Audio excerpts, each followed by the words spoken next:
Dahil umano sa pagpaputok ng baril, inaresto sa Ermita, Maynila ang isang lalaki na napag-alamang isang nag-awol na pulis. Hinuli rin ang caretaker ng lugar kung saan nahuli ang suspect matapos subukang harangin ang mga pulis. Walang pahayagan dalawa. May unang balita si Jomar Apresto. Ito po yung hinahanap naming baril. Ito po. Nasa ilalim po ng sasakyan. Sinubukan pang itago ng isang lalaki sa suspensyon ng sasakyan ang isang baril na ginamit umano niya sa pagpapaputok sa Ermita, Maynila nitong Martes ng gabi.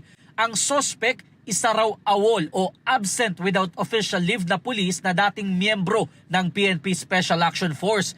Nagtatrabaho siya ngayon bilang caretaker ng isang property. Ayon sa pulisya, nag-iikot noon ang mga tauhan ng barangay nang makarinig sila ng putok ng baril. May isang concerned citizen dito tinuro kung saan nanggaling yung putok ng baril.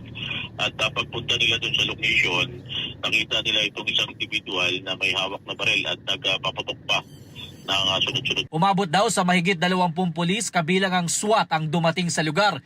Pero hindi raw sila agad pinagbuksan ng gate at isa pang caretaker ang nakipagmatigasan umano sa mga pulis.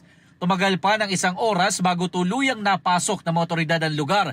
Ayon sa mga pulis, naabutan nila na nagtutulog-tulugan sa isa sa mga baraks ang sospek. Maya-maya, nakita nila ang ilang basyo ng bala hanggang sa mahanap na ang itinagong baril. Nagpapunta ako! Pumasok kayo rito sa loob ng private property, okay? Yung baril nito na na-recover sa kanya na isang 45 caliber pistol ay nadala na natin dito sa MPD Forensic Unit para mag-undergo dun sa ballistic examination. Hawak na ng Ermita Police Station ang dalawang sospek.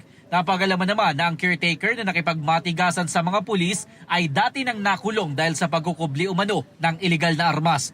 Maharap ang awol na pulis sa reklamong paglabag sa Comprehensive Law on Firearms and Ammunition at Indiscriminate Firing, habang reklamong obstruction of justice naman ang isasampa sa kasabwat nito. Hindi nagbigay ng pahayag ang mga sospek. Ito ang unang balita, Jomar Apresto para sa GMA Integrated News. Mga kapuso, para una ka sa mga balita, mag-subscribe sa GMA Integrated News sa YouTube.